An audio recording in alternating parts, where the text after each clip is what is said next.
하나님 말씀 구약성경 창세기 45장 1에서 8절입니다. 구약성경 71페이지쯤 되겠습니다. 창세기 45장 1에서 8절입니다.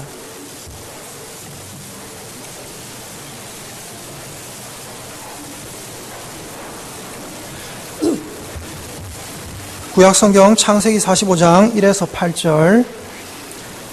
요셉이 시종하는 자들 앞에서 그 정을 억제하지 못하여 소리질러 모든 사람을 자기에게서 물러가라 하고 그 형제들에게 자기를 알리니 그때에 그와 함께한 다른 사람이 없었더라. 요셉이 큰 소리로 우니 애굽 사람에게 들리며 바로의 궁중에 들리더라. 요셉이 그 형들에게 이르되 나는 요셉이라. 내 아버지께서 아직 살아 계시니까. 형들이 그 앞에서 놀라서 대답하지 못하더라. 요셉이 형들에게 이르되 내게로 가까이 오소서.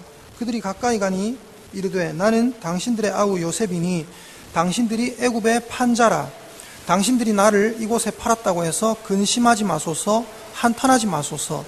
하나님이 생명을 구원하시려고 나를 당신들보다 먼저 보내셨나이다. 이 땅에 2년 동안 흉년이 들었으나 아직 5년은 밭갈이도 못하고 추수도 못할지라. 하나님이 큰 구원으로 당신들의 생명을 보존하고 당신들의 후손을 세상에 두시려고 나를 당신들보다 먼저 보내셨나니 그런즉 나를 이리로 보내니는 당신들이 아니요 하나님이시라. 하나님이 나를 바로에게 아버지로 삼으시고 그 온 집의 주로 삼으시며 애굽 온 땅의 통치자로 삼으셨나이다. 아멘. 오늘은 창세기 45장 1에서 8절 말씀을 본문으로 신의 한수라는 제목으로 하나님 말씀 전하겠습니다. 여러분, 오늘 본문은 너무나 유명한 말씀입니다. 꿈쟁이 요셉 다들 잘 알고 계실 줄 믿습니다. 요셉은 지금 애굽이라는 세계 최강대국의 총리입니다. 요셉은 성공한 사람이고 장성한 어른입니다. 하지만 지금의 이 화려한 요셉의 모습 뒤에는 아주 암울했고 심각한 과거가 숨겨져 있었습니다. 요셉의 과거는 어땠습니까? 요셉은 총리가 되기 전에 억울한 누명을 쓰고 죄수의 신분으로 감옥에서 썩던 사람이었습니다. 감옥에 들어가기 전에 요셉은 어떤 사람이었습니까? 노예의 신분으로 열심히 남의 집 일을 하던 종의 신분이었습니다. 그렇다면 노예가 되기 전에 요셉은 어떤 사람이었습니까? 노예가 되기 전에 요셉은 한 명의 딸과 12명의 아들을 가진 야곱이라는 부잣집의 가장 사랑받는 아들이었습니다. 요셉은 도련님 소리 듣던 사람이었습니다. 그런데 요셉의 형들은 아버지의 사랑을 독차지하고 있는 요셉을 못마땅하게 생각했습니다. 그러던 어느 날 이 요셉이 꿈을 꿉니다. 그리고 그 꿈을 형들에게 이야기하게 됩니다. 형들에게 꿈을 이야기한 뒤로 형들은 요셉을 더 미워하기 시작했습니다. 요셉이 꾼 꿈이 어떤 내용이었습니까? 요셉이 꿈에 보니까 자기와 형님들이 밭에서 곡식단을 묶고 있었는데 자기의 단은, 자기가 요셉이 묶어놓은 단은 일어서고 형님들이 묶어놓은 곡식단은 요셉의 곡식단을 삥 둘러서서 요셉의 곡식단에게 절을 하였습니다. 그것을 요셉이 본 것입니다. 무슨 꿈일까요? 요셉이 형들보다 존귀하게 되어서 형들이 동생 요셉에게 절하게 될 것이라는 꿈입니다. 어느 날 요셉이 다시 꿈을 꾸었습니다. 꿈에 요셉이 보니까 해와 달과 11개의 별이 요셉을 둘러서서 절했습니다. 무슨 꿈일까요? 해는 아버지를 상징하고 달은 어머니를 상징하고 11개의 별들은 요셉의 형제들을 상징합니다. 그러니까 아버지와 어머니와 형제들이 요셉에게 절하게 될 것이라는 그런 꿈이죠. 요셉이 가족 중에 가장 존귀한 존재가 될 것이라는 것을 다시 한번 확신하게 해주는 그런 꿈인 것입니다. 요셉은 이 꿈을 꾸고 자랑스럽게 형들에게 그 꿈에 대해서 이야기했습니다. 그런데 형들이 가만히 들어보니까 이 꿈의 내용이 너무나 명백한 겁니다. 누가 봐도 동생 요셉이 자기들보다, 형님들보다 존귀한 존재가 될 것이라는 꿈이었습니다.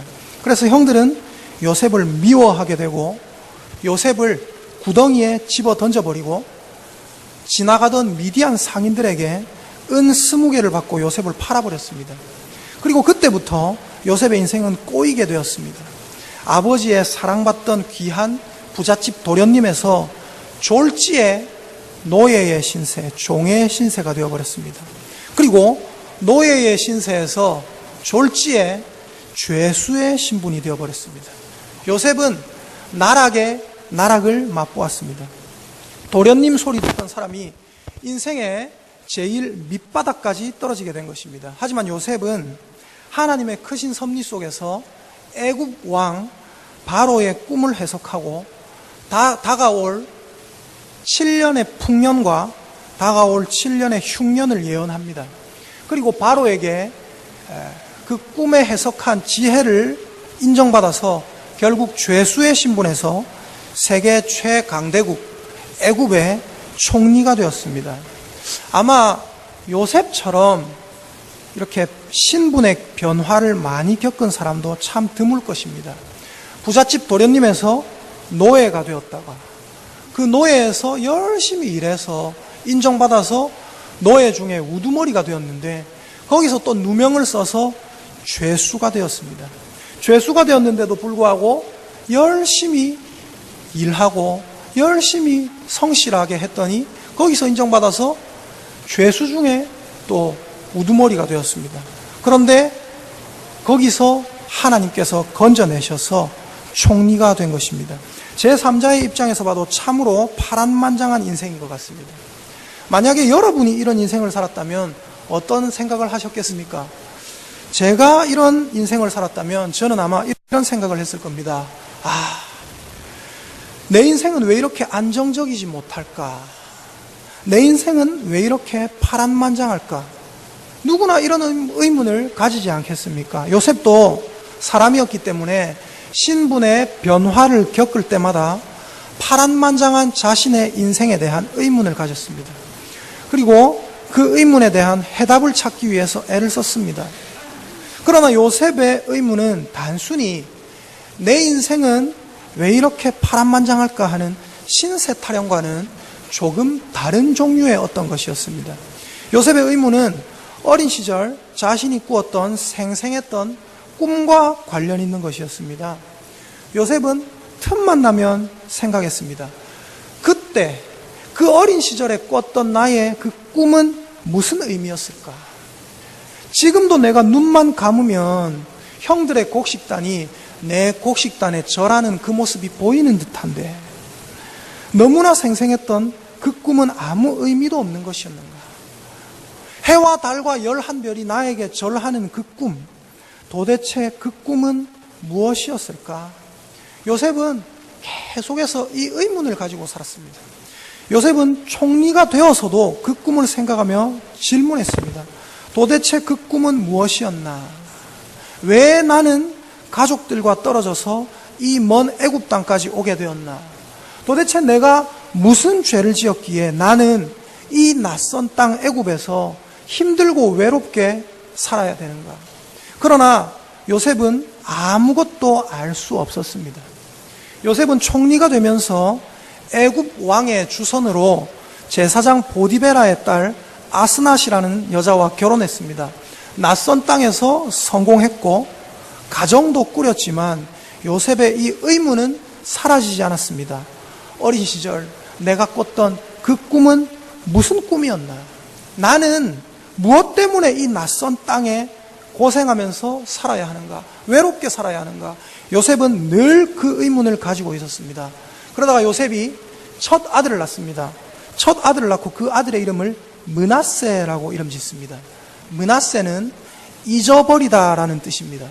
창세기 41장 51절에 보면 이 이름의 뜻이 자세히 나오는데 제가 읽어드리겠습니다. 창세기 41장 51절입니다.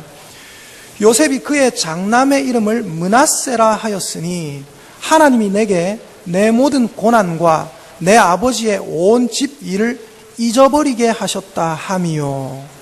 요셉은 항상 자기가 어렸을 때 꿨던 그 꿈과 자기가 무엇 때문에 이 먼 땅 애굽까지 왔는지에 대한 의문을 가지고 있었습니다. 그런데 요셉은 그 의문에 대한 해답을 찾을 수가 없었습니다. 그러다 보니까 결국 요셉도 지친 겁니다. 즉 요셉은 자기 아들의 이름을 므낫세 뜻이 뭐라고 했습니까? 잊어버림. 자기 아들의 이름을 므낫세, 잊어버리다라고 지으면서 요셉이 이렇게 결심한 겁니다. 꿈이고 뭐고 이제는 모르겠다. 또 내 인생이 왜 이 먼 애굽 땅까지 왔는지 그 이유가 뭐가 중요하냐. 일단 나는 여기서 성공했다. 남 부러울 것 없는 가정을 이뤘다. 이제 애도 낳았다. 이제 모든 옛날 고생들과 내 아버지 집에서 형들에게 받았던 그 상처 따위는 다 잊어버리고 홀가분하게 살아야 되겠다. 다 잊자. 이런 마음으로 요셉은 과거를 잊고 싶은 마음을 담아서 자기 아들의 이름을 므낫세, 즉 잊어버리다라고 지은 것입니다. 이렇게 아들을 낳고 요셉은 정말로 모든 과거를 다 잊은 것처럼 일에 몰두하면서 애굽의 총리로서의 역할에 충실하면서 온 땅을 순찰하면서 아주 바쁘게 지냈습니다.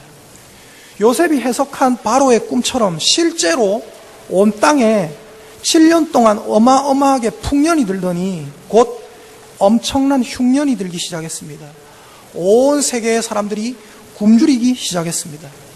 그러나 애굽 사람들은 요셉이 세웠던 정책대로 7년 풍년 때에 모든 곡식의 5분의 1을 미리 저장해 두었기 때문에 식량 문제로 큰 타격을 입지 않았습니다. 오히려 온 세계의 사람들이 금, 은, 보화를 싸질머지고 애굽 땅으로 곡식을 사러 왔기 때문에 애굽 땅은 점점 더 부강해졌습니다. 그러던 어느 날 요셉은 낯익은 어떤 사람들을 보게 됩니다. 10명의 낯익은 사람들. 요셉이 절대로 잊지 못할 그 사람들이 누구입니까? 바로 자기 형들입니다. 요셉은 그 형들을 알아봤지만 형들은 요셉이, 자기들의 동생 요셉이 애굽의 총리가 되었을 것은 꿈에도 생각하지 못했기 때문에 요셉을 알아보지 못했습니다. 요셉의 형들이 왜 갑자기 애굽에 왔을까요? 그들도 곡식을 사러 찾아온 것입니다. 흉년으로 인해서 못 먹어서 피골이 상접한 얼굴로 식량을 구하러 온 것입니다. 요셉이 들어와서 총리석에 앉습니다. 요셉이 자리에 앉자 형들이 요셉의 앞에 납작 엎드려서 고개도 못 들고 바들바들 떨고 있었습니다. 그 모습을 본 요셉의 머릿속에 한동안 잊고 지냈던 무엇인가가 탁 떠올랐습니다. 그것이 무엇이었을까요? 바로 힘들 때마다 그토록 생각했던 자기 어린 시절의 꿈입니다. 요셉은 드디어 형들의 곡식단이 자기 곡식단에 절했던 그 꿈의 의미가 무엇인지를 깨달았습니다. 그 꿈은 자기가 애굽의 총리가 된다는 꿈이었습니다. 총리가 된 요셉 앞에 형제들이 와서 무릎 꿇고 있는 이 지금의 모습. 지금 요셉은 총리석에 앉아 있고 형님들은 거기에 엎드려 있습니다. 절하고 있습니다. 지금의 이 모습을 미리 보여주는 꿈이었던 것입니다. 또한 요셉은 왜 나는 이 먼 애굽 땅까지 오게 되었을까라는 질문에 대해서도 해답을 찾게 되었습니다. 오늘 본문 창세기 45장 3에서 8절을 다시 한번 읽어보겠습니다. 제가 창세기 45장 3에서 8절을 읽어드리겠습니다. 요셉이 그 형들에게 이르되 나는 요셉이라 내 아버지께서 아직 살아 계시니이까. 형들이 그 앞에서 놀라서 대답하지 못하더라. 요셉이 형들에게 이르되 내게로 가까이 오소서. 그들이 가까이 가니 이르되 나는 당신들의 아우 요셉이니 당신들이 애굽의 판자라. 당신들이 나를 이곳에 팔았다고 해서 근심하지 마소서. 한탄하지 마소서. 하나님이 생명을 구원하시려고 나를 당신들보다 먼저 보내셨나이다. 이 땅에 2년 동안 흉년이 들었으나 아직 5년은 밭갈이도 못하고 추수도 못할지라. 하나님이 큰 구원으로 당신들의 생명을 보존하고 당신들의 후손을 세상에 두시려고 나를 당신들보다 먼저 보내셨나니 그런즉 나를 이리로 보내니는 당신들이 아니요 하나님이시라. 아멘. 형들은 자기들이 해코지했던 그 요셉이 어마어마한 위치에 올라 있는 것을 보고 이렇게 생각했습니다. 우리는 이제 죽었구나. 하지만 요셉이 그 형들에게 무슨 말을 합니까? 이런 말을 합니다. 형님들, 예전에 나한테 잘못했지요. 형님들이 나를 애굽에 팔아 넘겼지요. 내가 이렇게 성공했을 줄 몰랐지요. 하지만 걱정하지 마세요. 형님들은 나를 해코지했지만 나는 형님들에게 해코지하지 않겠습니다. 나는 드디어 깨달았습니다. 나를 이리로, 나를 애굽으로 보낸 이는 형님들인 줄 알고 원망도 하고 불평했는데 나를 이리로 보낸 이는 형님들이 아니라 하나님이라는 것을 제가 알게 되었습니다. 요셉은 형들이 자기 앞에 무릎을 꿇고 엎드렸을 때 비로소 자기의 모든 의문들이 다 해결됨을 느꼈습니다. 아, 하나님은 7년의 대흉년 기간 동안 우리 가족들이 죽지 않게 하시고 우리 가족들을 살리시려고 나를 가족들보다 먼저 미리 이 애굽 땅에 보내셨구나. 우리 가족들을 살리라고 나를 이 애굽 땅에서 총리가 되게 하셨구나. 다 하나님의 깊은 뜻이 있었고 이유가 있었구나. 무슨 말입니까? 요셉이 당시에 가장 강대국이자 가장 식량이 풍성한 나라인 애굽의 총리가 되었기 때문에 요셉의 가족들은 이제 식량 부족으로 인해서 생명의 위협을 느끼지 않아도 되는 것입니다. 오늘 본문 중에서 특별히 7절 말씀은 하나님의 위대한 섭리를 잘 나타내고 있습니다. 7절 같이 읽어보겠습니다. 45장 7절입니다. 시작. 하나님이 큰 구원으로 당신들의 생명을 보존하고 당신들의 후손을 세상에 두시려고 나를 당신들보다 먼저 보내셨나니. 여러분, 이것이 무슨 말입니까? 옛날에 대홍수가 있었습니다. 대홍수가 일어나면 모두가 죽게 됩니다. 하나님께서는 대홍수가 일어나면 모두가 죽게 된다는 것을 아시고 홍수를 일으키시기 전에 노아라는 사람에게 그 홍수에 대한 계획을 알려주시고 방주를 예비하게 하셨습니다. 그리고 그 방주를 통해서 하나님은 인류를 보존하셨습니다. 그리고 마찬가지로 오늘 이제 7년 대흉년이 일어나면 어떻게 됩니까? 모든 사람이 다 죽습니다. 하나님은 이 7년 대흉년을 일으키시기 전에 요셉이라는 사람을 애굽으로 먼저 보내시고 요셉에게 그 7년 대흉년의 계획을 알려주심으로써 아브라함에게 약속하셨던 그 언약의 자손들을 보존하시고 살려주기 위해서 요셉을 미리 애굽에 보내신 것입니다. 하나님이 요셉을 애굽으로 미리 보내신 것은 우연이 아니라 사람이 한 일이 아니라 모든 상황을 철저히 통제하시는 하나님의 절묘한 계획하심이고 절묘한 섭리였지 절대로 우연이 아니었습니다. 여러분, 저는 나중에요, 나이가 들면 꼭 배우고 싶은 것이 있습니다. 그게 뭐냐면 바둑입니다. 바둑. 저는 어르신들이 앉아가지고 공원에서 바둑 두시는 걸 보면 그렇게 멋져 보여요. 저는 바둑에 대해서 전혀 모릅니다. 근데 어르신들이 꼭 바둑 두시는 거 보면 꼭 가가지고 이렇게 한번 보고 뭔가 알겠다는 듯이 하고 지나가고 그러거든요. 바둑. 오늘 여러분 제목이 무엇입니까? 신의 한 수. 오늘 신의 한 수라는 제목으로 말씀을 전하고 있는데 이 신의 한 수라는 말은 원래 바둑에서 쓰는 용어입니다. 저는 바둑에 대해서 잘 모르지만 이 신의 한 수가 바둑에서 어떤 의미로 쓰이는지는 제가 잘 알고 있습니다. 바둑은 흰 돌과 검은 돌이 서로 싸우는 것입니다. 저에게 이 바둑이라는 것이, 제가 볼 때는 이 바둑이라는 것이 꼭 선과 악의 싸움처럼 보입니다.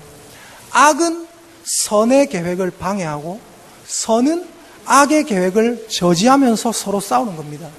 악이 한 수 놓으면 또 선이 한 수 놓습니다. 그러다가 마침내 그 게임의 판도를 확실히 바꾸어 놓거나 게임의 쐐기를 박는 절묘한 한 수가 나옵니다. 그런 수를 마치 인간이 아니라 신께서, 하나님께서 놓은 것 같은 절묘한 수라고 해서 신의 한 수라고 부릅니다. 여러분, 작년 3월 9일부터 15일까지 전 세계가 주목했던 아주 재미있는 바둑 대국이 있었습니다. 어떤 것입니까? 세계 최고의 인간 바둑 기사. 누구죠? 이세돌하고 알파고라는 인공지능 컴퓨터의 바둑 대결이 있었습니다. 5번의 대국 중에 이세돌은 연달아 3번을 패배했습니다. 인공지능이 이렇게 발전했단 말인가, 앞으로 컴퓨터가 인간을 이기는 시대가 왔단 말인가 하면서 수많은 사람들이 놀랐습니다. 나머지 2번의 대국도 이세돌이 참패할 것이라는 분석 기사가 나왔습니다. 그런데 4번째 대결에서 이세돌이 이겼습니다.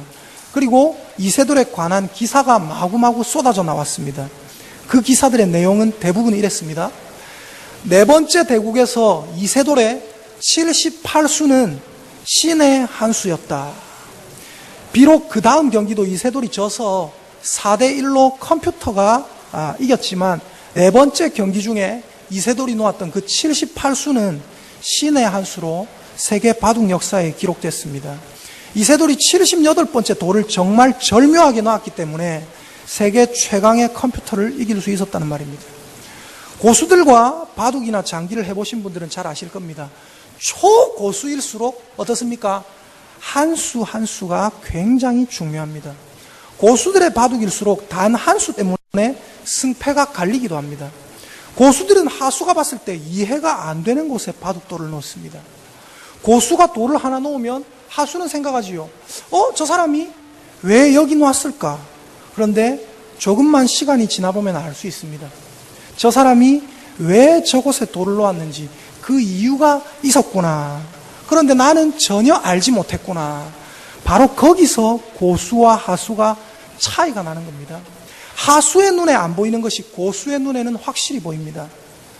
사람은 못 보는 것을 하나님은 보고 계시는 줄 믿습니다. 형님들이 자기 앞에 지금 무릎을 꿇고 있는 것을 보고 요셉이 마침내 깨달은 것은 무엇입니까? 자기가 애굽에 와서 어마어마하게 고생을 하게 된 것은 사실은 형님들이 한 짓이 아니라 하나님의 절묘한 한 수였다는 겁니다. 그래서 요셉은 본문 8절에서 이렇게 얘기합니다. 나를 이리로 보낸 이는 당신들이 아니요 하나님이시다 라고 요셉이 고백하는 겁니다. 그렇습니다. 요셉은 하나님께서 애굽이라는 땅에 미리 깔아놓으신 포석이었습니다. 요셉은 하나님의 절묘한 한 수, 즉 신의 한 수였습니다. 요셉이라는 한 수가 애굽 땅에 놓아졌기 때문에 그 요셉을 통하여 수많은 사람들이 지독한 흉년으로부터 구원받아서 생명을 얻게 된 것입니다. 저는 오늘 요셉을 신의 한 수로 소개하고 말씀을 전하고 있습니다. 그런데 여러분, 사실 이 요셉보다 훨씬 이전에도 하나님의 신의 한 수는 분명히 있었습니다. 간단하게 생각해 볼까요? 에덴 동산. 에덴 동산에 하나님께서 두신 최고의 한 수는 무엇이었습니까? 아담과 하와입니다. 하나님은 아담과 하와에게 하나님의 대리 통치자의 자리를 맡기셨습니다. 하나님은 아담과 하와를 에덴 동산에 두시고 에덴 동산을 잘 다스릴 수 있기를 기대하셨습니다. 그러나 아담과 하와는 타락했습니다. 타락이 무엇입니까?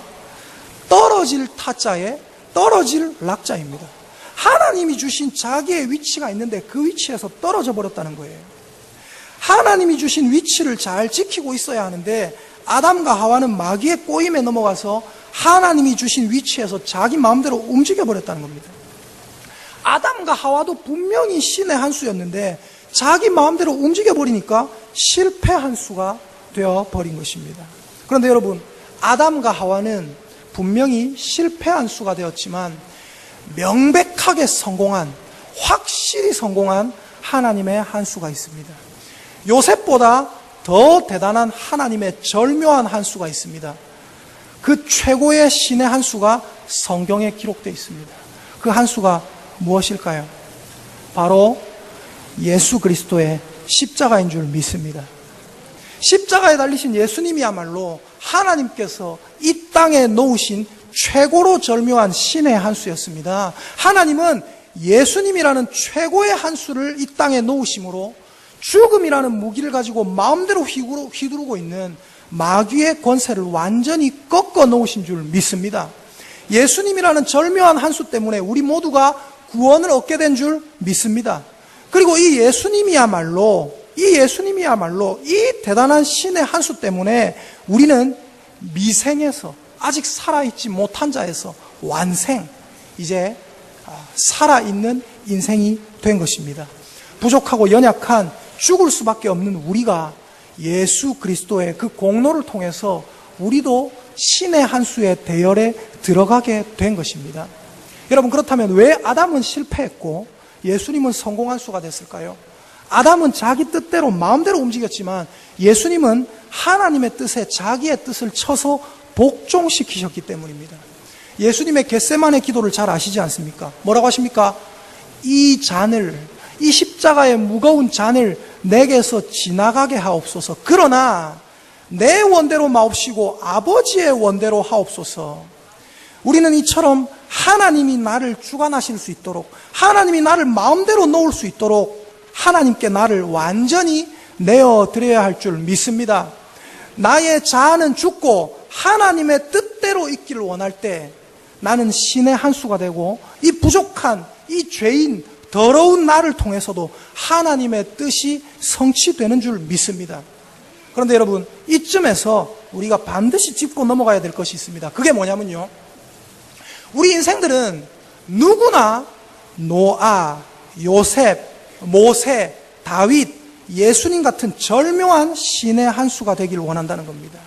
하나님이 나를 통해 세상을 한번 뒤집어 놓으시고 하나님이 나를 통해서 세상을 살리시기를 원합니다. 누구나 다 장기판에서 왕이나 장군 같은 멋진 존재가 되고 싶어 합니다. 그러나 누구나 다 요셉과 같은 신의 한 수, 누구나 다 예수님 같은 신의 한 수가 될 수 없다는 것을 우리는 분명히 인식해야 됩니다. 참 안타깝지요. 이런 생각이 드실 겁니다. 나도 영웅이 되고 싶은데, 나도 요셉처럼 되고 싶은데, 나도 예수님처럼 진짜 멋진 영웅이 되고 싶은데, 모세처럼 되고 싶은데, 저 목사님이 안 된다고 하니까 그렇다면 역시 나는 장기판에 쫄병밖에 안 되는 인생인가. 참 안타깝지요. 그러나 여러분, 사실은 하나도 안타깝지 않습니다. 장기판에 쫄병밖에 되지 않는 인생이라도 괜찮습니다. 이탈리아 속담에 이런 말이 있어요.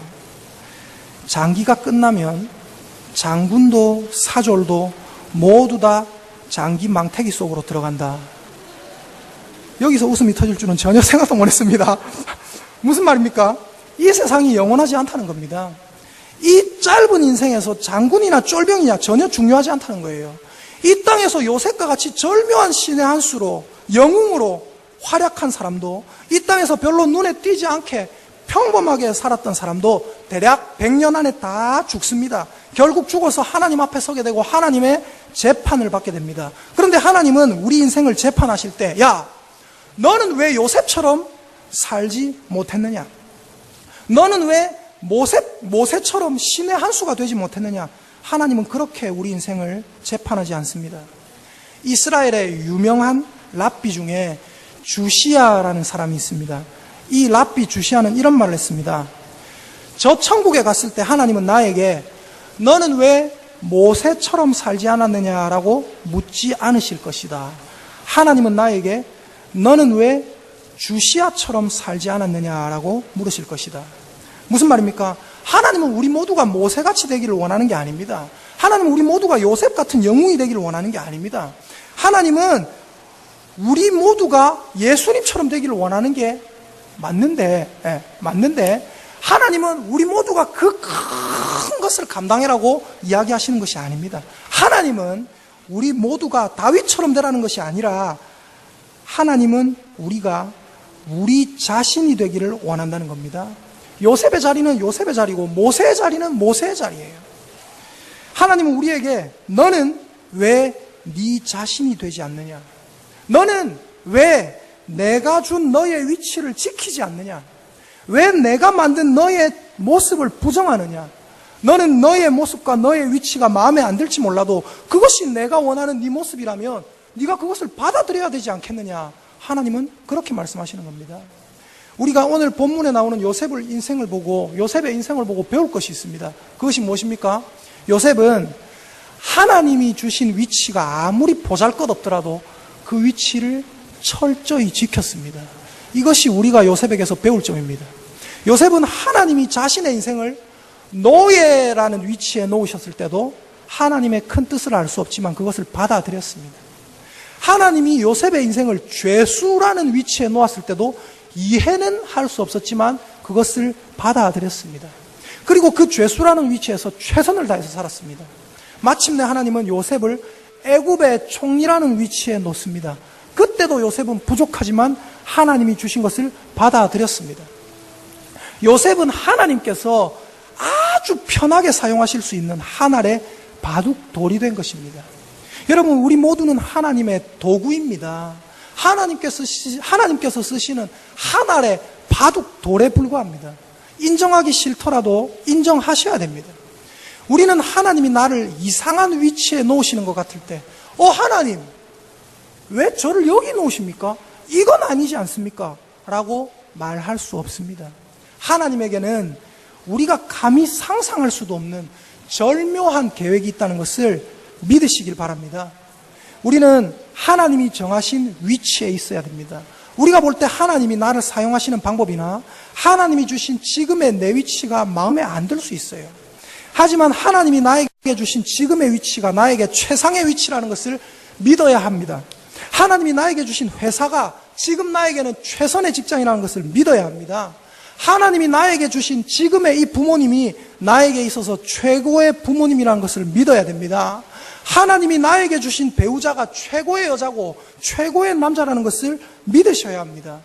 제가 예수님 믿는 집사님들 중에 이렇게 한 번씩 이해가 안 될 때가 있어요. 그래서 저건 내가 아무리 어려도 저건 좀 야단을 뭐라 해야 되는데, 성경으로 뭐라 해야 되는데 뭐라 할 때가 참 많아요. 예.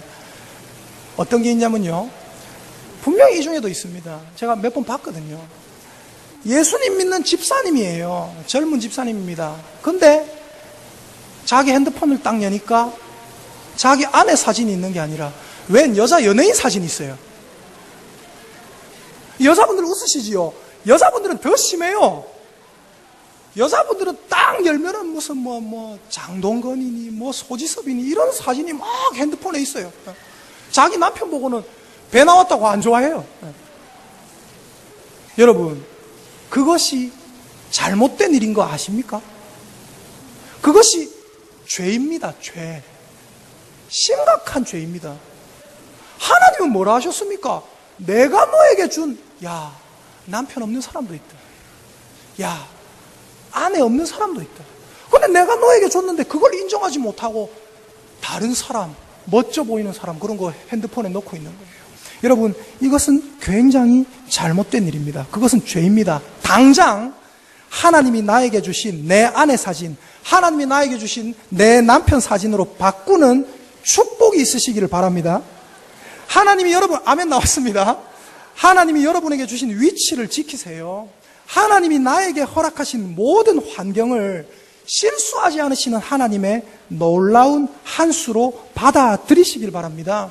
여러분이 지금 그 회사, 그 교회, 그 집, 그 학교, 그 동네, 그 부모, 그 자녀와 함께 있는 것은 바로 하나님의 절묘한 한 수인 줄 믿습니다. 하나님은 절대 실수하지 않으십니다. 하나님이 실수하지 않으신다는 말은 결국 하나님은 돌 하나도, 한 수도 낭비하지 않으신다는 말입니다. 우리가 볼 때는 분명히 잘못 둔 돌인 것 같은데 하나님이 보실 때는 완벽한 한 수입니다. 하나님의 섭리는 온 우주에 가득 차 있는 줄 저는 믿습니다. 여러분, 옆에 있는 분들에게 이렇게 한번 말해봅시다. 집사님은 하나님의 절묘한 한 수입니다. 시작. 집사님은 하나님의 절묘한 한 수입니다. 내 옆에 있는 이분이 신의 한 수입니다. 여러분, 저는 여러분이 마산제일교회의 성도라는 것이 절묘한 신의 한 수임을 믿습니다. 저는요, 우리 마산제일교회의 담임 목사님이 성희찬 목사님이라는 것이 절묘한 하나님의 신의 한 수임을 믿습니다. 저는 우리 김훈 목사님이 우리 교회의 부목사님이라는 것이 하나님의 절묘한 신의 한 수임을 믿습니다. 아멘이, 좋습니다. 우리 김훈 목사님처럼 이렇게 교리 잘 설교해 주시고 우리에게 이렇게 해주시는, 친절하게 대하시는 분 잘 없어요. 저는 우리 김동현 목사님이 마산제일교회 부목사님이라는 것도 절묘한 신의 한 수임을 믿습니다. 김동현 목사님처럼 카리스마 있게 전하는 사람 별로 없어요. 정말입니다. 해야 될 말 딱딱합니다. 그리고 우리 김명선 목사님이 계시죠. 김명선 목사님처럼 설교단에 서서 하나님의 심판과 저주를 제대로 설교하는 사람 없습니다. 우리 다른 목사님들은요, 자주 하는 말이 있습니다. 김명선 목사님 설교하고 나오면, 와, 하나님의 심판과 저주를 진짜 제대로 얘기해 준다. 왜냐하면 저희들은 이 좀 사람들 좀 잘못하면 이제 심판과 저주 이런 거 얘기하면 안 좋아할까봐 함부로 또 말 못할 때도 있거든요. 근데 우리 김명선 목사님은 아주 그냥 카리스마가 넘쳐가지고 막 팍팍 죽어야 될 때는 죽어야 될 죄라고 지옥 갈 죄라고 착착 얘기해 주십니다. 저는 우리 김종근 목사님이 우리 교회 부목사님이라는 것이 신의 한 수인 줄 믿습니다. 김종근 목사님 어떻습니까? 소처럼 우직하게 그냥 일을 맡겨놓으면 그냥 우직하게 밀고 나갑니다. 저런 사람이 없어요. 굉장히 성실한 사람입니다.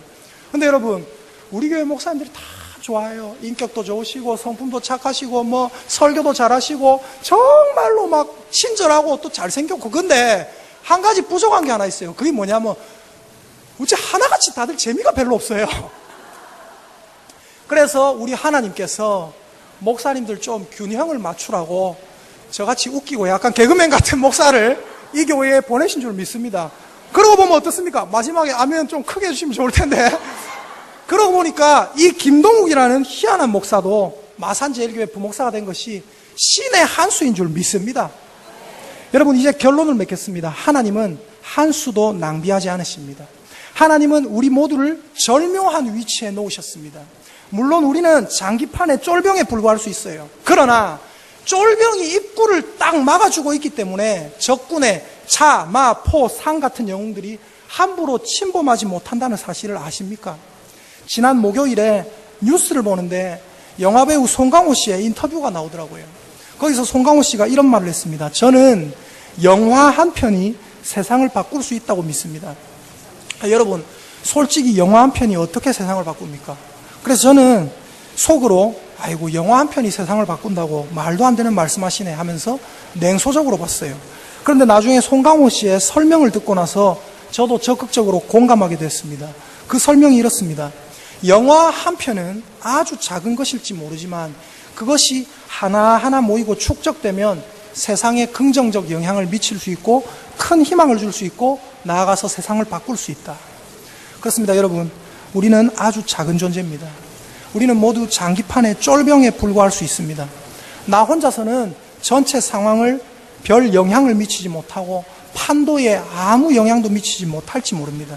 그러나 여러분, 쫄병도 함께 모이면 어떤 영웅보다 강해집니다. 그래서 우리는 주님 안에서 똘똘 뭉쳐야 할 줄 믿습니다. 우리가 똘똘 뭉치면 큰 힘을 발휘할 수 있고 나아가서 전체 판도를 바꿀 수도 있습니다.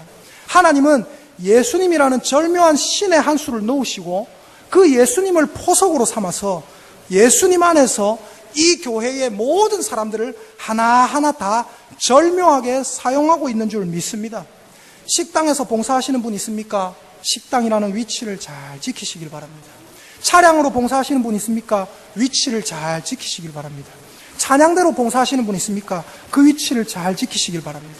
모든 직분자들은 또 군림하는 위치에 있는 것이 아니라 성도들을 위해서 봉사하는 위치에 있다는 것을 깨닫고 그 위치를 잘 지키시길 바랍니다. 내가 이 작은 위치에 있으면서도 이 작은 자리를 주님이 주신 위치로 인정하고 이 자리를 잘 지키고 있으면 그것이 시너지 효과를 발휘해서 마귀가 함부로 우리 교회를 공격하지 못하는 것을 믿으시길 바랍니다. 하나님이 주신 나의 위치를 잘 지킬 때 나를 통해 하나님의 뜻이 이루어집니다. 아무쪼록 모든 수를 절묘하게 놓으시고 한 수도 낭비하지 않으시는 하나님의 손길을 느끼면서 실수하지 않으시는 하나님이 주신 나의 위치에 감사하시고 신앙생활하시는 성도들이 되시기를 예수님의 이름으로 축복합니다. 아멘.